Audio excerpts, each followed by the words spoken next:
ഞാൻ 4 ക്വസ്റ്റ്യൻസ് ചോദിക്കും. അതിലൊരു 2 ഉത്തരങ്ങളെ ആൻസർ പറയണം. ഓക്കെ. സെറ്റ് മുതൽ എ വരെയുള്ള വാക്ക്. സീബ്ര. ഓക്കെ. ഏറ്റവും ഭാരം എടുക്കാൻ കഴിവുള്ള പക്ഷി. അറിയില്ല.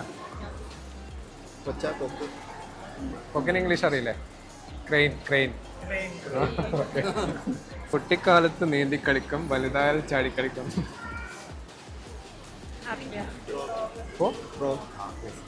കോവിഡും ചപ്പാത്തിയും തമ്മിലുള്ള ബന്ധം.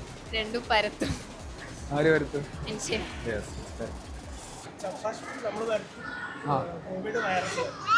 രണ്ടും പരത്തും. ആരാണ് പരത്തുക? അപ്പൊ രണ്ടും മനുഷ്യനെ പരത്തുക. അതാണ് ആൻസർ. ഭാരം നിറച്ച് വരുന്ന ലോറി ഒറ്റക്കാലിൽ നിർത്തുന്നത് ആര്? മനുഷ്യനാ. ഡ്രൈവർ. ഡ്രൈവർ. ഓക്കെ, അടിപൊളി.